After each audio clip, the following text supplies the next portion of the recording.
Hello viewers, welcome to my channel. তো আজকের ভিডিওতে আমরা কথা বলবো assistant professor, associate professor, professor, principal এবং ভাইস প্রিন্সিপালের মধ্যে কী পার্থক্য থাকে।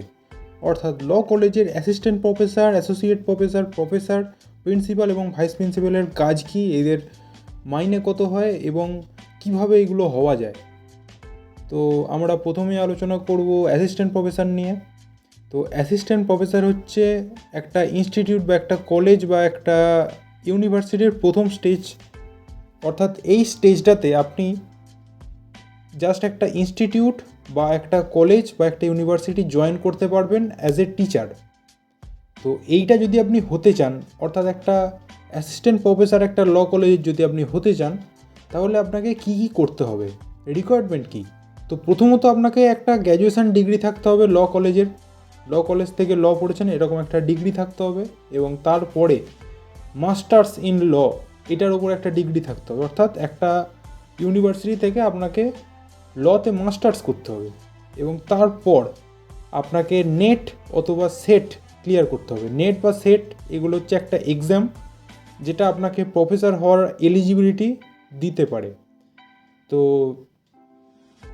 এবার প্রশ্নটা হচ্ছে যে যদি আপনি কোনো গভর্নমেন্ট ল কলেজের প্রফেসর হতে চান, তাহলে আপনাকে সিএসসি অর্থাৎ কলেজ সার্ভিস কমিশনের ইন্টারভিউর মাধ্যমে অ্যাপয়েন্ট করা হবে, আর এটাকে কন্ট্রোল করছে ওয়েস্ট বেঙ্গল গভর্নমেন্ট। এরপরে আমি বলবো যে পে স্কেল কত, অর্থাৎ একটা অ্যাসিস্ট্যান্ট প্রফেসরের মাইনে কত হয়। তো এটা হবে 32,000 থেকে 50,000 মতো।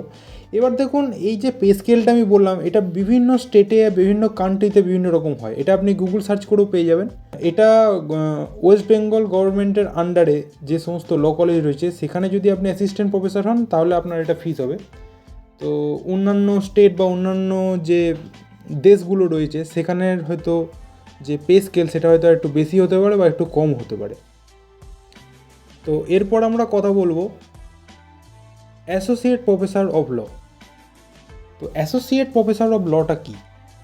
তো এটাও হচ্ছে এক ধরনের প্রফেসর, এবং এইটা হচ্ছে সেকেন্ড স্টেজ। অ্যাসিস্ট্যান্ট প্রফেসরের পরে হচ্ছে অ্যাসোসিয়েট প্রফেসর, এবং এই সেকেন্ড স্টেজটা কীরকম? একজন অ্যাসিস্ট্যান্ট প্রফেসর যিনি পিএইচডি করছেন এবং তিনি সেই ইউনিভার্সিটি এবং কলেজে পড়ানোটাও চালু রাখছেন, তাহলে এই ধরনের প্রফেসরকে বলা হবে অ্যাসোসিয়েট প্রফেসর। এবং এদের যে পে স্কেলটা হচ্ছে অ্যাসিস্ট্যান্ট প্রফেসর, অর্থাৎ এর আগে আমরা যে অ্যাসিস্ট্যান্ট প্রফেসরের কথা বলছিলাম, তো অ্যাসিস্ট্যান্ট প্রফেসরের যেটা মাইনে প্লাস পেমেন্ট ফর পিএইচডি, অর্থাৎ পিএইচডি করতে গেলে আপনাকে একটা স্টাইপেন্ড দেয়া হয়, তো সেইটা এইটার সঙ্গে অ্যাড হবে। একজন অ্যাসোসিয়েট প্রফেসরের যেটা মাইনে তার সঙ্গে এটা অ্যাড হবে, একটা টোটাল হবে। এবং এইটার ক্ষেত্রেও পে স্কেলটা বিভিন্ন স্টেট বা বিভিন্ন কান্ট্রিতে বিভিন্ন রকম হবে। এরপরে আমরা কথা বলবো প্রফেসর অফ ল, অর্থাৎ প্রফেসর হচ্ছে third stage of a teacher, যিনি একটা ইনস্টিটিউট বা একটা কলেজের প্রফেসর। তো এটা হতে গেলে কি করতে হবে, যে অ্যাসোসিয়েট প্রফেসরের যখন পিএইচডিটা কমপ্লিট হয়ে যায় তখন তিনি প্রফেসর হয়ে যান, এবং তার পে স্কেল হবে মোর দ্যান 1 লাখ, অর্থাৎ 1 লাখ টাকার উপরে তার পে স্কেল হবে। এবং এই যে পে স্কেলটা, এটা প্রত্যেকটা স্টেট বা কান্ট্রিতে আলাদা আলাদা রকম হয়।